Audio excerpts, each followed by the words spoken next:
focused and fearless. Here's a roundup of stories we're watching now. I'm Sean Yao. Pag-asa has officially declared the onset of El Nino in the Philippines.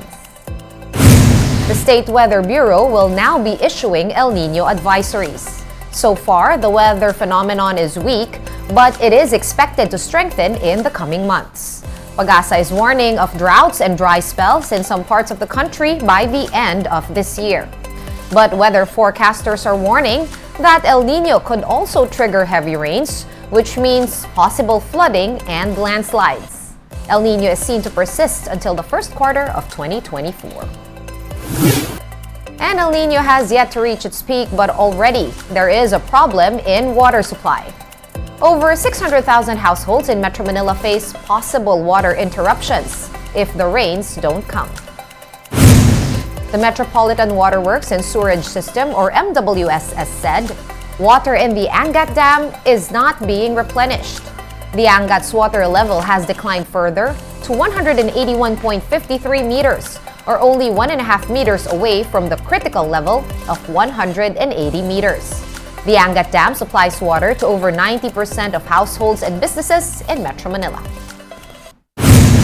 Ngayon sir, since na-implement po natin yung tinatawag po nating mga augmentation measures, and like yung mga deep wells, rehabilitation ng mga deep wells, yung mga modular water treatment plant at yung mga recovery po ng ating mga losses, ay nakikita po natin na bumaba na po yung magiging kabahayan na ma-affected ditong water interruption. In other news, it has come to light that tourism stakeholders saw the now controversial Love the Philippines campaign video before it was launched last week. Tourism Congress of the Philippines President Bob Zozobrado revealed that DOT Secretary Cristina Frasco sought their comments in a meeting. Zozobrado said they got the impression that their feedback would be part of the video's production. However, none of their inputs were included in the finished product.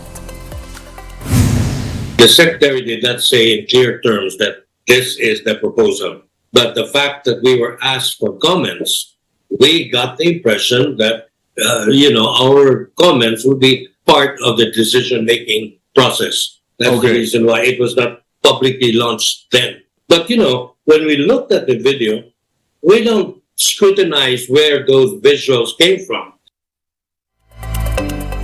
When the dust settles, Zozobrado hopes that the Tourism Department will keep the new slogan Love the Philippines, and that ditching the tagline will just put the country in a bad light. It's already announced, and then people know, why did we have to pull it out? I think that this brouhaha about the plagiarism and all, of course, that affects our standing in the international community. But we should all still focus on how we can further improve our tourism industry, because there's so much to be improved on. And blogger Sas Sasot believes that the Love the Philippines video fiasco is more than just an unfortunate oversight. Sasot said this excuse of DDB Philippines is ridiculous, and that the Department of Tourism should have already learned its lesson after plagiarism issues in the past. Sasot was one of the first people to spot the apparent use of non-original footage in the tourism video. The DOT announced yesterday that it is terminating its contract with DDB Philippines as its partner ad agency. Parang napakalamya ng unfortunate oversight. Imposible naman kasing unfortunate oversight na nag-research ka ng rice terraces at malinaw na nakalagay dun sa rice terraces ay Bali, Indonesia. That's a deliberate use of a stock footage. This is beyond unfortunate oversight. For his part, former Tourism Secretary Dick Gordon believes that the public should give this issue a rest. He said that while the DOT is also to blame, the agency should start picking up the pieces and move on from the blunder. Hindi pwedeng itanggi ng DOT. Dapat may managot doon. At saka pati dapat, mas maganda, di tayo mababawasan pag sinabi natin, we made a boo-boo, but we can come back and show you we're the best. Ang problema natin, tayo makabubol sa sarili nating bayan . We have more stories for you after this quick break. Keep it here on One News.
You're still watching One News Now. I'm Sean Yao. Over 150 motorists were apprehended over at EDSA Pasay this morning for using the EDSA busway lane. Justine Punsalang with the report. These private vehicles, TNVS and motorcycles were all passing through the bus lane, exclusively created for accredited buses and government emergency response vehicles. According to the Interagency Council for Traffic, this regular operation is aimed at helping commuters and maintaining order on the road. Dahil ang busway, dedicated yan sa bus. No? So hindi naman pwedeng lahat ng sasakyan dumaan dyan. So ang relevance nun is to ensure na yung ating mga passengers sa mga buses will not be delayed. However, drivers said the only way to escape the heavy traffic in EDSA is to use the bus lane. Doon po kasi ma'am sa dulo po naman, napaka-traffic po yung mga jeep po. Sumisingit na po sa may linya na pasok dito. Pinapapalag na po ako dito. Sugod na po ako sa unahan. Kaya lang kasi gusto namin makarating kaagad eh. Yung traffic doon. Alam ko kaya lang, kailangan namin yung mabilis din. Kaysa maipit ako sa traffic, sa mahal ng gasolina. One even claimed that he thought the bus lane was also the fast lane. Makakaalam ko kasi fast lane to eh. Maliban sa bus lane, pwede rin dito mga pang mabilisan. Ang dami kasing dumadaan dito, wala naman nininikit eh. Drivers who utilized the bus lanes were issued a violation ticket and got their licenses confiscated. They were fined 1,000 pesos and are compelled to join a seminar with exam at the Land Transportation Office. But the heaviest penalty for passing through the bus lane was the 5-point demerit on their driver's licenses. Certain number of demerit points may result dun sa training and examination, at kung umabot ng 40 points yung demerit points mo, marirevoke yung driver's license. This is part of the new point system being implemented together with the 10-year validity of driver's license so that LTO could monitor the traffic violations of drivers. With this, authorities warn drivers to avoid traffic violations, as it could take up to 2 years before they can have their licenses back once confiscated by authorities. For News 5, Justine Punsalang. We are One News. Meanwhile, in other news, PLDT is teaming up with the Anti-Red Tape Authority, or ARTA, to make connectivity easier. This collaboration aims to iron out the acquisition of permits and licenses to fortify or increase telco towers. PLDT Smart President and CEO Al Panlilio says relations with several sectors will help solve issues in connectivity a lot faster. ARTA helps us roll out faster because it helps us on the permitting. That's very important for us, to make sure that connectivity is not only coverage expanded, but we're able to deliver it on time. In other news, the Movie and Television Review and Classification Board, or MTRCB, will be reviewing the movie Barbie after it was banned in Vietnam. The MTRCB is still deliberating the request of Warner Brothers for a permit to show the film. Vietnam has banned the much-anticipated live-action movie for featuring China's so-called Nine-Dash Line, illustrating Beijing's claims over vast areas of the South China Sea. This includes parts of Vietnam, or what Vietnam considers its continental shelf, as well as parts of Philippine territory. One News Now will be back tomorrow at 7:30 a.m. I'm Sean Yao. We are One News. All sides, all the time.